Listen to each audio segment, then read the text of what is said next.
truth was just beginning. June 4th, 1942. Just after sunrise over the vast, pale blue Pacific. The sea is calm, so calm it almost betrays the war unfolding across it.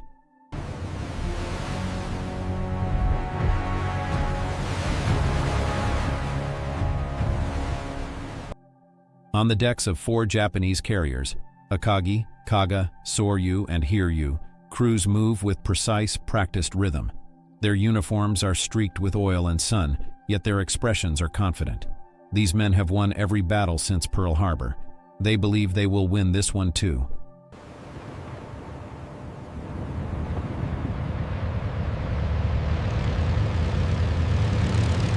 Above them, the sky is clear and open. Empty, or so it seems.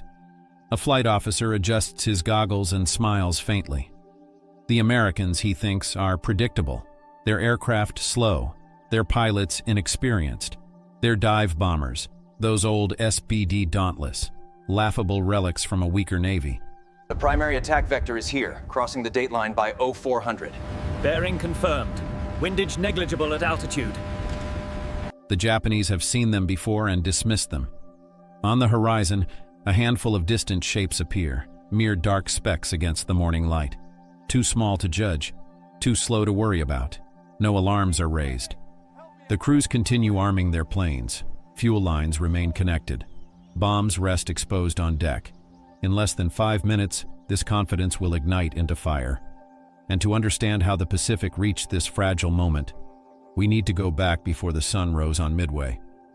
The road to Midway began 6 months earlier on December 7, 1941, when Japanese carrier aircraft swept down on Pearl Harbor. In 2 hours, the U.S. Pacific Fleet was crippled, battleships burning, sailors fighting through the smoke and oil-covered water. Japan had achieved what many of its naval thinkers believed was essential for victory, the destruction of America's main striking force in the Pacific.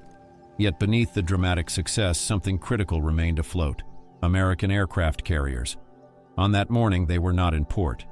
For Japan, carriers had already become the centerpiece of naval power. Years before most nations accepted it, the Imperial Japanese Navy understood that the aircraft carrier, not the battleship, would decide the next great war. Their aviators trained longer, flew harder, and operated under a strict culture of excellence. Only the most skilled survived the training pipeline. This created a fleet of elite, veteran pilots, unlike any in the world. Their aircraft reflected this belief. The Mitsubishi A6M0 was fast, agile, and deadly at close range. Japanese torpedo planes and dive bombers had already proven devastating at Pearl Harbor, in raids across Southeast Asia, and in the Battle of the Coral Sea. Japanese naval aviators believed themselves, and were widely believed by others, to be the finest carrier strike force on Earth. Victory had reinforced this confidence. American pilots, by comparison, were seen as untested. Their aircraft designs more rugged than refined. Their dive bombers, such as the Douglas SBD Dauntless, appeared outdated. Slow, compact, heavily built. To Japanese fighters, they looked like easy prey. On the surface, this perception was not entirely unreasonable. The SBD had no exceptional speed. It required discipline to fly effectively.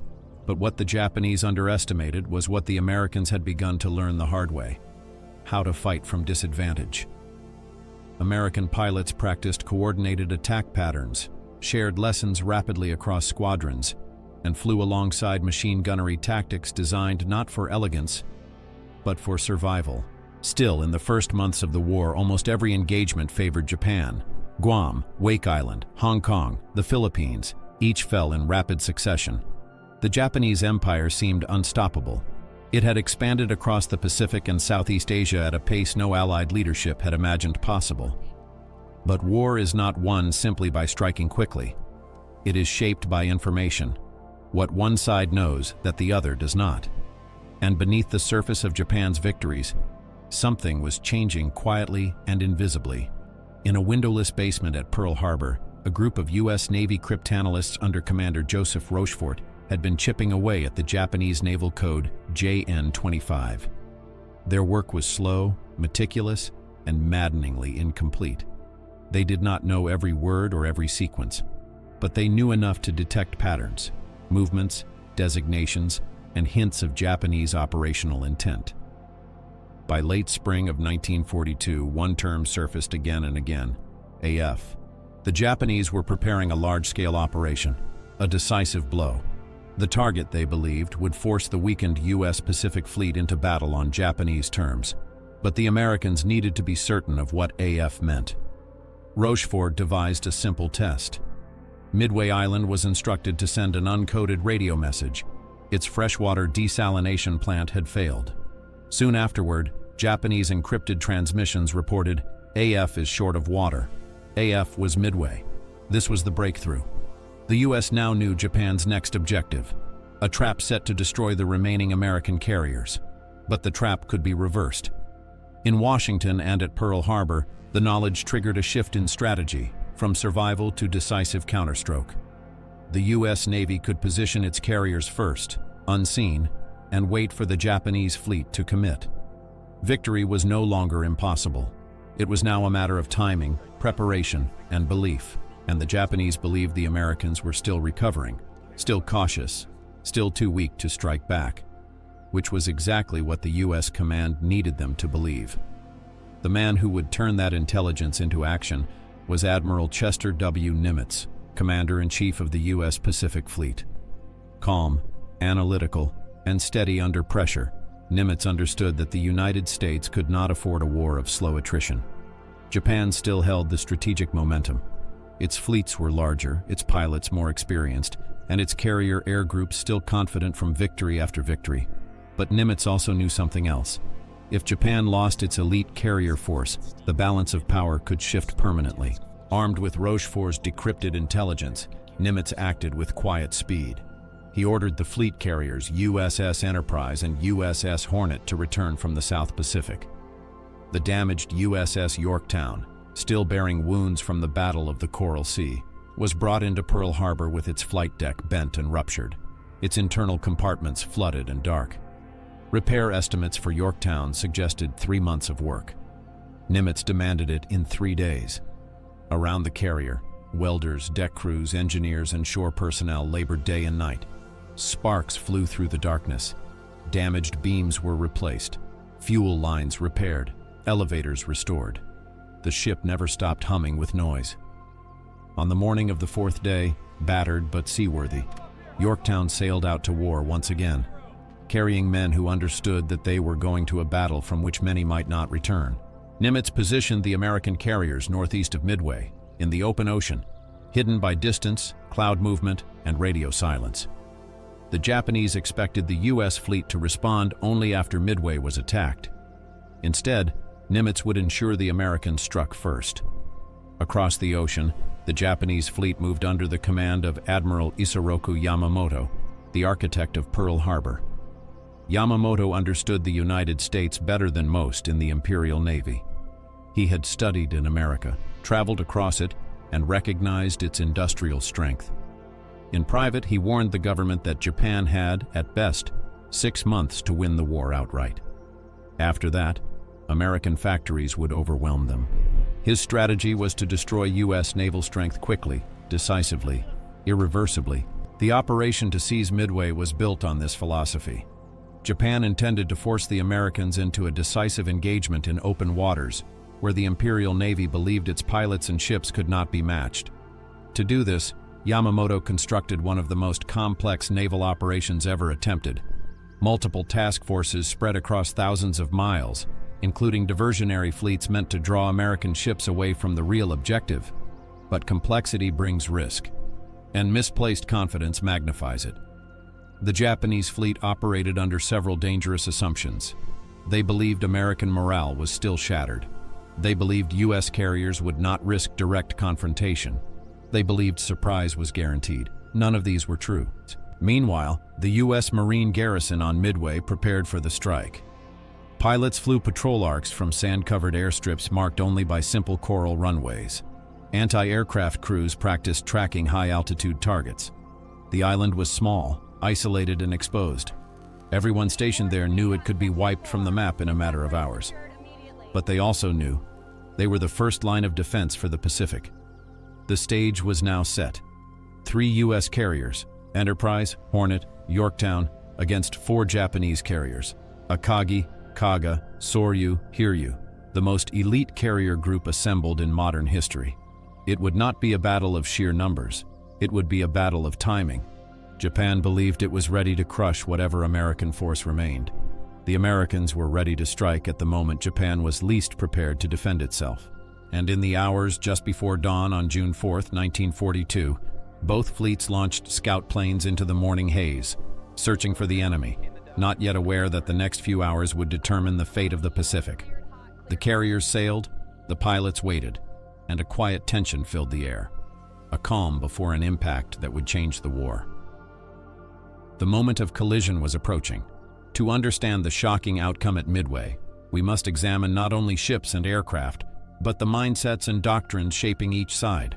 The battle was not decided solely in the sky. It was shaped by culture, training, tactics, and the contrast between 2 very different approaches to war. Japanese naval aviators entered Midway with an aura of invincibility. They were the product of one of the most demanding pilot training systems in the world. Only a small fraction of applicants ever graduated. Those who did were seen not merely as servicemen, but as the sword edge of the empire. They had triumphed at Pearl Harbor, the Indian Ocean, the Philippines, the South Pacific.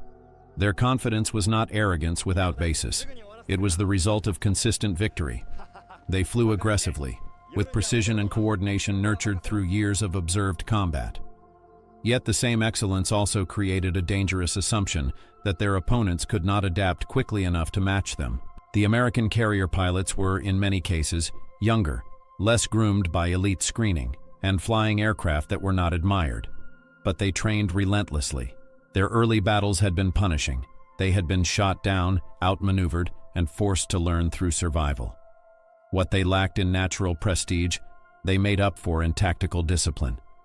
American pilots rotated lessons learned through every squadron. They shared failures openly, corrected technique constantly, and adapted continuously. Their effectiveness was not built on pride but on resilience. They fought because they had no alternative. Lose the Pacific, lose the war. These 2 human cultures, one forged from triumph, one hardened by necessity, now approached the same battlefield with entirely different psychological weight. The Japanese A6M0 was a remarkable aircraft, light, maneuverable, and deadly in close combat. It could outturn almost any fighter of its time, climb rapidly, and strike with synchronized ease. Against inexperienced opponents flying rigid or heavy aircraft, it was devastating. But it had a weakness built into its very design philosophy. To achieve its agility, it sacrificed armor and self-sealing fuel tanks. It could strike beautifully, but it could not endure sustained hits. American fighters such as the F-4F Wildcat were slower, heavier, and less graceful, but they were rugged. They could absorb hits, dive out of danger, and continue flying. American pilots developed tactics that avoided turning dogfights, fighting instead in slashing diving attacks known as boom and zoom. These methods reduced the Zero's advantage and emphasized survival. And then there was the Douglas SBD Dauntless, the aircraft at the center of this story. Slow by fighter standards, visually unimpressive and often underestimated, the SBD had 2 traits that would prove decisive: stability in steep dives and remarkable accuracy under pressure. Where torpedo bombers needed a clear path at sea level, making them easy targets, dive bombers attacked from above, at angles that left even skilled anti-aircraft gunners struggling to track them. The Dauntless pilot could lock onto a target, commit to a dive nearly vertical, and release a bomb with deadly precision. Japanese aviators mocked the SBD because they focused on its lack of speed.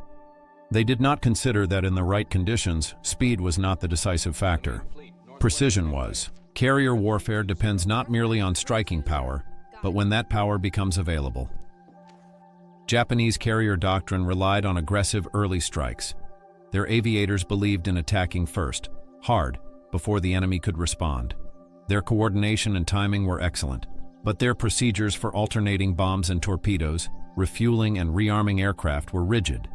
At Midway, this rigidity would become a trap. Japanese strike planners needed to decide whether to load their aircraft with bombs for attacking land targets or torpedoes to attack naval ships. Switching weapon loads took precious minutes. Fuel lines stretched across decks. Bombs and torpedoes were exposed on open flight decks during rearmament. If the Japanese carriers were caught at the wrong moment, their decks crowded, ammunition scattered, fuel vapor lingering in open air, the result could be catastrophic.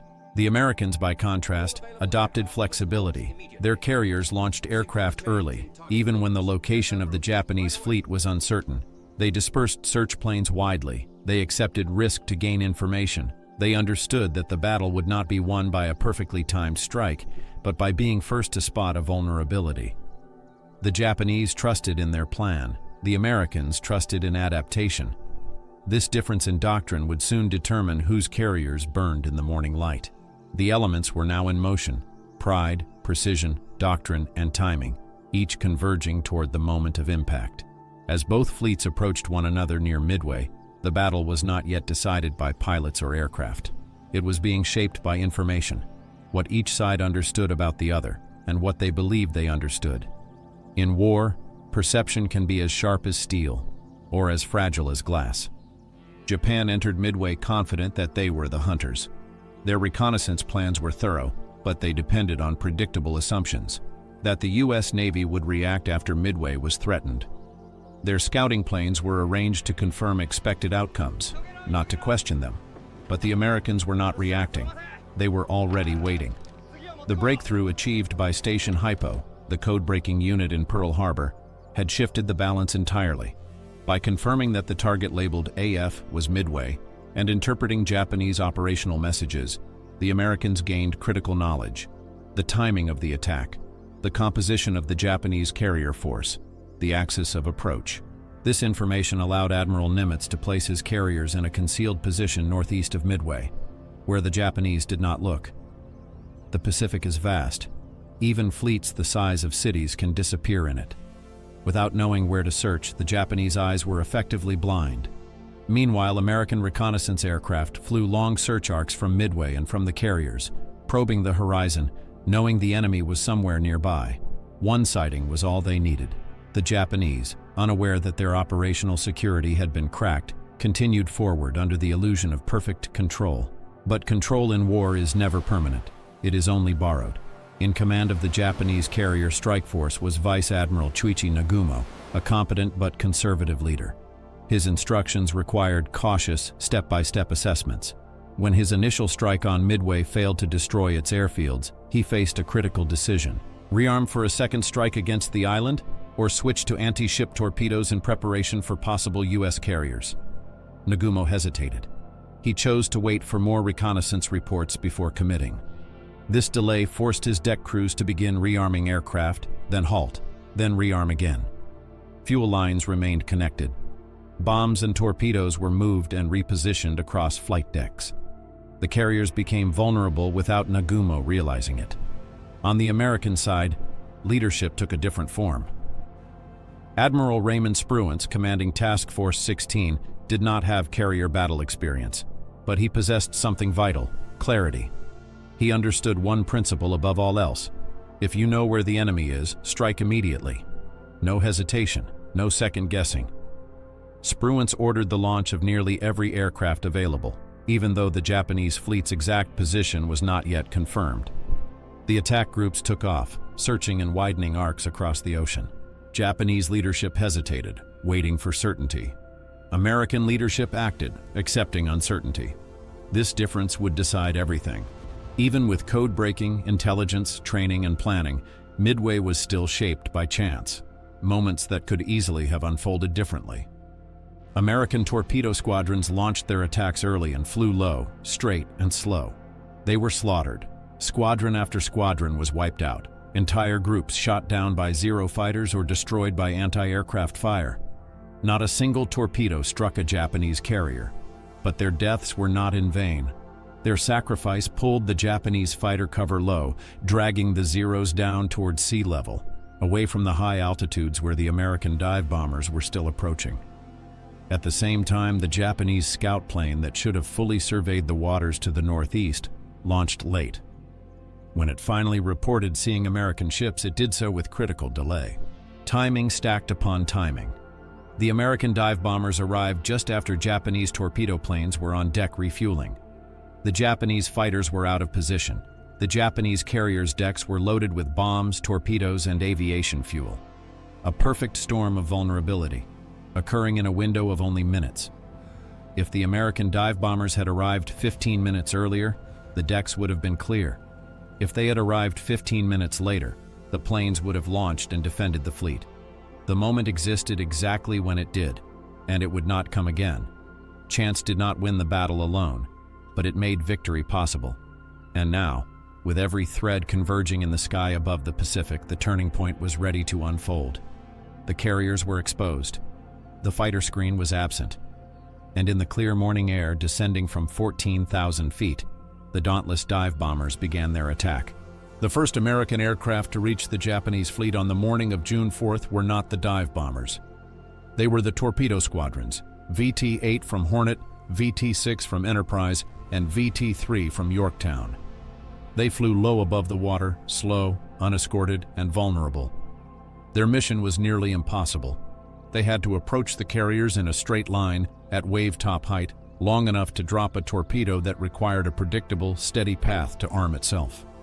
The Japanese fighter screen, Zeros guided by experienced air coordinators, pounced. The sky became a battlefield of spiraling contrails and shredded wings. One by one, American torpedo planes were torn apart. Some burst into flame. Some skipped across the ocean before sinking.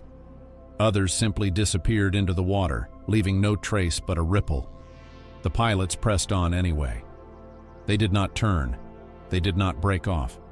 They had been trained not to. VT-8 was annihilated. Of the 15 aircraft that took off, 14 were shot down.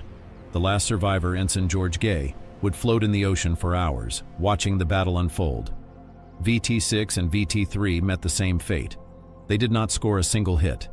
To the Japanese, this was confirmation of everything they believed. The Americans were brave, yes, but hopelessly outmatched. Their aircraft inferior, their tactics predictable, their pilots easy to kill. On board the Japanese carriers, officers relaxed. Some even allowed themselves a moment of satisfaction. They had fought this type of enemy before. But while the torpedo squadrons died, they accomplished something strategic, something almost invisible. They dragged the Japanese fighter cover down to sea level. 0 pilots, locked in twisting dogfights barely above the water, burned fuel rapidly. Their formations fractured. None remained at high altitude to guard the carrier's upper approach. Above them, unseen, American dive bombers were still searching. Meanwhile, confusion rippled across the Japanese command decks. Reports flowed in. Midway still stood. Additional American forces were present. The message that American carriers had been sighted arrived late, the result of that delayed scout plane launch. Vice Admiral Nagumo now faced the decision that defined the moment. Should he launch the strike group armed for attacking Midway again, or rearm them for anti-ship attacks? He chose to rearm. Bombs were rolled back into storage. Torpedoes were brought out. Fuel lines remained connected. Hundreds of crewmen worked rapidly across the steel decks, moving explosives, refueling aircraft, resetting arming mechanisms. Planes sat wing to wing, crowded, immobile. And then, word came. American aircraft had been sighted approaching. Nagumo ordered the strike groups to be launched immediately, but they could not. The decks were blocked. Aircraft were half-armed. Fuel vapors hung in the air. The fleet was defenseless at the worst possible moment. Far above, at around 10,000 to 14,000 feet, the dive bombers that had launched from USS Enterprise and USS Yorktown had been searching the ocean in wide arcs, fighting worsening fuel limits and uncertainty.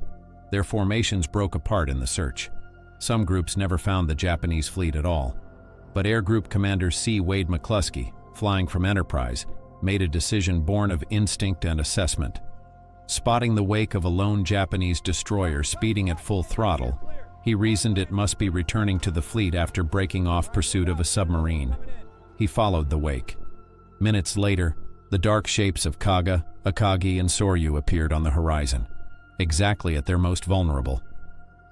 McCluskey ordered the attack.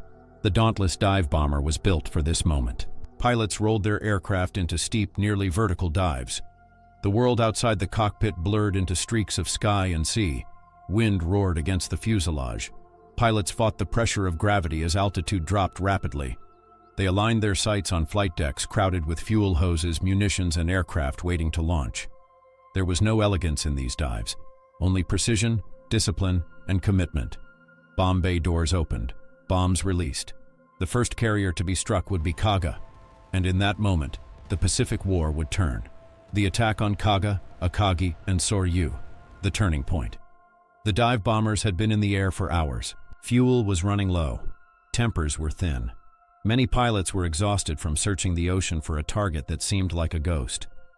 The Pacific was endless blue emptiness, and the men of the U.S. Navy's Enterprise and Yorktown air groups were beginning to feel the creeping cold of failure. They knew that if they didn't find the Japanese carriers soon, they would have to turn back or, worse, ditch into the sea. But then, just when hope was fraying, a gap in the clouds opened, and there they were, 4 massive Japanese aircraft carriers moving together in a tight formation, flight decks crowded with fuel hoses, refueling lines, and rows of bomb-loaded planes. A scene of perfect vulnerability, and nobody guarding the sky above them. The earlier sacrifices of U.S. torpedo squadrons, VT-3, VT-6, and VT-8, had drawn the Japanese fighters down low, forcing them into chaotic dogfights near the sea. Those torpedo bombers suffered catastrophic losses. Many were shot down with almost no survivors. But their deaths achieved something priceless. The air above the Japanese fleet was empty, wide open, unprotected. And into that opening, the Dauntless dive bombers began to fall. The fall begins. 37 SBD Dauntless bombers from VB-6 and VS-6 of USS Enterprise and VB-3 from USS Yorktown rolled over one by one and plunged toward the sea below. The pilots nosed their aircraft downward, engines howling, wings trembling, air screaming past the cockpit glass. They dove at almost 70 degrees, dropping from 18,000 feet to nearly sea level in less than 30 seconds. The world became a blur of blue ocean, white wakes and steel flight decks growing larger and larger beneath them. This was not a neat, clean, controlled descent. This was a violent drop, like falling from the sky with only instinct and training holding the aircraft together. Bomb bays open, bomb release toggles ready. Every second mattered. Below them, chaos ignited. Kaga, the first to burn. The first wave focused on Kaga, but confusion erupted. Dive groups mixed. Pilots shifted targets in the dive. It wasn't precise. It was instinctual. Lieutenant Best, realizing the entire squadron was mistakenly converging on one ship, broke away with only 2 other planes and turned toward Akagi. The rest descended on Kaga like a rain of fire. Kaga's flight deck was packed. Fully fueled planes, bombs and torpedoes laid out, open fuel hoses running across the deck. At 10:22 a.m., the first 1,000-pound bomb struck just aft of the island superstructure. A flash of white light, a jolt, a shockwave. Then came the second, and the third, and the fourth. The deck split open, fuel vapor ignited in seconds. Bombs waiting to be mounted detonated like chained firecrackers, one after another, in a rising drumbeat of destruction. The ship burned alive. Akagi, a single bomb that changed history. Meanwhile, Lieutenant Commander Wade McCluskey and Lieutenant Richard Best redirected their tiny element of 3 Dauntlesses toward Akagi, the flagship of Admiral Nagumo, the brain of the Japanese strike force. Akagi's deck crew believed the attack was targeted only at Kaga and Sōryū. They were mid-sprint, trying to mount torpedoes for a counterstrike against the U.S. carriers. Then Akagi's sky darkened. Best lined up the dive. He could see everything, the rising smoke, the frantic crew, the glint of Nagumo's flagship sliding across the ocean like a steel predator unaware of its doom. He released a single bomb. It struck near the midship elevator, right where torpedoes and fuel lines were exposed. The explosion wasn't cinematic, it was surgical. But what followed was apocalyptic. Fuel sprayed, heat ignited. Flames crawled along the decks like living creatures. A store of torpedoes cooked off, sending a rolling blast through the hangar. Fire ate upward, devouring everything. Within minutes, Akagi was no longer a ship. It was a burning island drifting helplessly across the sea. Nagumo stood in silence on the bridge, watching the battle he believed he had won. turned to smoke. Sōryū, hit without mercy. To the northeast, the Yorktown dive bombers descended on Sōryū. 3 bombs found their mark. The flight deck burst apart. Planes were shredded. The hangar below erupted in fuel-fed fire. The crew tried desperately to contain the flames, but there was no time, no water pressure, no air control. Sōryū was dying. Minutes that changed the world. In the span of 5 minutes, 3 Japanese carriers, Kaga, Akagi, and Sōryū, were burning beyond salvation. These were not simply ships lost. They were the majority of Japan's elite carrier airmen, the heart of its offensive naval power, the core of its expansion strategy in the Pacific, and it was gone in 5 red, deafening, smoke-choked minutes. The radio operators aboard U.S. planes could hardly speak. Their hands shook. Some pilots cried. Others shouted. Others were silent. They knew. They weren't just attacking ships. They were turning the direction of the entire Pacific War. Japan had been the hunter. Now, for the first time, it was the one running. The initiative, the momentum, the future had shifted, and the war would never be the same again. The ocean that had roared with engines, explosions, and radio chatter only minutes earlier now lay under a blanket of smoke so thick the horizon disappeared. The blue waters of Midway were turning black with burning fuel. Flaming debris drifted on the swells. The air stank of scorched metal and burning aviation gasoline. 3 of Japan's most powerful aircraft carriers, Kaga, Akagi, and Sōryū, were no longer warships. They were smoldering husks. Survivors on the decks moved like ghosts. Some crawled, some staggered, some simply stood staring at the flames rising around them. Many were burned, hands melted to rails, faces blackened, uniforms fused to skin. Others tried desperately to organize firefighting efforts, but it was too late. The fires were too deep, too hot, and too widespread. Explosions continued to ripple from within the ship's guts. Each blast echoed like distant thunder, rolling across the sea. On Kaga, officers gave the order no captain ever wants to speak. Abandon ship. Men slid down ropes. Others leapt into the sea, uniforms catching fire even as they fell. Those who reached the water floated among oil slicks that burned on the surface. Some survived, many did not. Sōryū followed. Then Akagi, the pride of the Japanese First Air Fleet, was slowly sinking into herself, her deck tilting like a dying leviathan. The Japanese sailors in the water stared upward at the burning carriers with something beyond grief. It was disbelief. These were ships that had led the attack on Pearl Harbor. Ships that had swept the Pacific, taking island after island without hesitation. They weren't supposed to be vulnerable. They weren't supposed to be mortal. But now they were dying, and the sea does not care about pride. Admiral Nagumo watches the empire burn. Aboard a nearby cruiser, Admiral Chuichi Nagumo stood on the deck rail, silent. He did not rant, he did not curse, he did not cry. He simply watched. The smoke from Akagi, his flagship, rose into the sky like a funeral pyre. He had believed he held the advantage that morning. He had believed the American carriers were weak, scattered, disorganized. He believed that Japan could not lose. Now, the heart of his fleet was burning in front of him. Officers waited for orders, but the admiral said very little.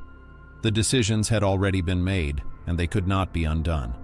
Moments of hesitation, just moments, had reshaped the fate of nations. The U.S. pilots head home high above. The Dauntless pilots climbed back toward their carriers. Some were cheering, some were silent, some were praying. They had just done the impossible. But they were not safe yet. Fuel was low. Engines were strained. Some aircraft limped home with bullet holes, jammed flaps, cracked canopies, or wounded gunners slumped in their seats. On Enterprise in Yorktown, sailors rushed to the flight decks, waving flags, signaling approach, clearing debris, and preparing for emergency landings. The returning planes came in one by one, wheels hitting hard, skidding, slamming, wobbling across the deck. Some stopped safely, others crashed. Fire crews were ready each time, but the crews smiled anyway. They knew what those smoke columns meant. For the first time since the war began, the United States had struck a blow that Japan could not hide. But the battle was not over. 3 carriers burned, but one still fought, Hiryū. Its flight decks were intact. Its pilots were the best of the best, hand-picked elites. Its commander, Admiral Taman Yamaguchi, refused to retreat. He still had planes, he still had ammunition, and he still intended to win. From Hiryū's deck, strike groups were already forming, engines warming, crews tightening harnesses, bomb loads secured. Target: the American carriers. The Japanese were wounded, they were shocked, but they were not done. Not yet. The last counterstrike. From the flight deck of Hiryū, the air still vibrated with urgency. The carrier's crew worked with speed born from desperation. The smoke pillars from the other 3 carriers were visible on the horizon, dark reminders of what had just happened. But Hiryū remained untouched. Her pilots, many of them among the most skilled in the Imperial Navy, believed they could still turn the battle. And so, they launched. The first wave, led by Lieutenant Joichi Tominaga, headed toward the American carrier Yorktown. Tominaga himself flew with a fuel tank punctured from the earlier Midway strike. He knew his aircraft could not return. He went anyway. At 12:20 p.m., the Japanese dive bombers found Yorktown. She was ready. Yorktown's radar had detected the incoming formation. Fighters scrambled. Anti-aircraft crews manned guns. The ship's helm executed hard turns to throw off attackers. The sky erupted into bursts of flak. But skill and determination were not enough to stop every bomb. One Japanese bomb struck Yorktown's flight deck. Another exploded deep inside the ship. Fires spread. Communications faltered. Power flickered and died. For the second time in 6 months, the first being at Coral Sea, Yorktown was burning. Captain Elliot Buckmaster ordered damage control teams forward immediately. Fire crews worked in choking smoke, passing hoses hand to hand. Engineering teams rerouted power. Sailors carried wounded men clear of collapsing compartments. Others went below decks into blackened, superheated spaces, risking suffocation and burns to keep the ship afloat. And it worked. Against all odds, Yorktown survived the attack. Her crew restored power. Fires were contained. Aircraft were rearmed. Pilots climbed back into cockpits. Yorktown's crew had refused to die, but the second wave was already on its way. Hiryū launched torpedo bombers next. Trained, disciplined, lethal. They arrived just after Yorktown had stabilized. American Wildcats intercepted. Flak rose again. The carrier maneuvered sharply, her bow cutting white arcs across the water. But torpedo attacks were unforgiving. It took only one mistake, one moment where a turn could not be made in time. 2 torpedoes struck Yorktown's hull. The explosions were deep, violent, and final. The engine rooms flooded. The ship began to list. Pumps failed. Electrical systems collapsed. Water poured past the bulkheads faster than damage control teams could contain. Captain Buckmaster gave the order. Abandon ship. Sailors removed boots and helmets. Some hugged, some cried. Most simply stepped over the side and slid into the ocean. The carrier that had endured so much finally falling silent behind them.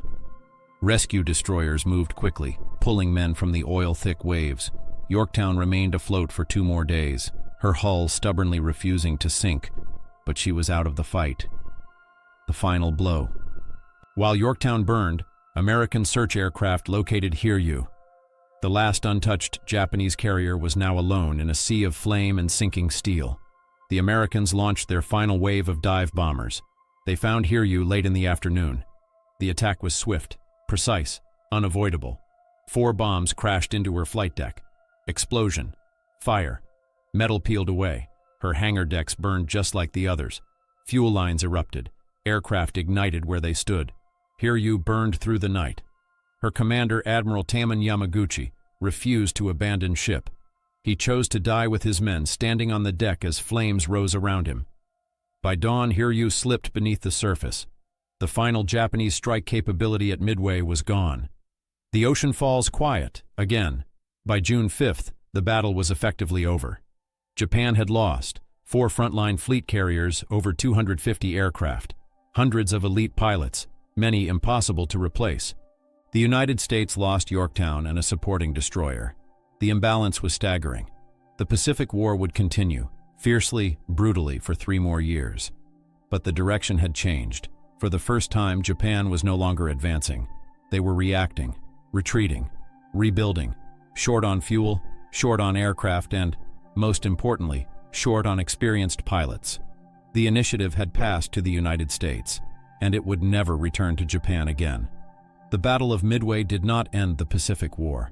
There were still thousands of miles of ocean to cross, jungles to fight through, cities to capture, and fleets to rebuild. Men would still bleed and die on islands whose names the world barely remembers: Tarawa, Peleliu, Leyte, Iwo Jima, Okinawa. But Midway changed something deeper than territory or map lines. It changed momentum. Before Midway, Japan moved outward, expanding, conquering, dictating the rhythm of the war. Their navy struck quickly, decisively, and without hesitation. Their carriers were symbols of unstoppable power. After Midway, Japan would never again launch an offensive that matched its early war dominance. They had lost carriers, yes, but in truth, they had lost something more irreplaceable. They had lost their pilots. Japan's naval aviators were the product of years of elite selective training. They were not easily replaced. The crews who went down with Kaga, Akagi, Sōryū, and Hiryū represented a generation of perfected skill, a generation that could not be rebuilt fast enough to match the pace of war. Meanwhile, the United States could train new pilots, build new aircraft, and launch new ships faster than Japan could strategize. The balance was shifting, not because one nation was inherently stronger, but because one nation could endure the losses that war demands, while the other was stretched at the height of its power. Midway proved a lesson often repeated in military history but rarely understood in the moment. Victory is not always decided by who strikes first, but by who can continue striking longest. As the ocean settled into silence again, the ruins of 4 carriers drifted downward into the deep, and with them, the era of Japanese expansion sank as well. From this moment forward, the Pacific tide would flow the other direction, relentless, patient, and unstoppable. The war was far from over, but its outcome had been decided. At dawn on June 4th, 1942, a reconnaissance plane discovered the main body of the Japanese carrier fleet.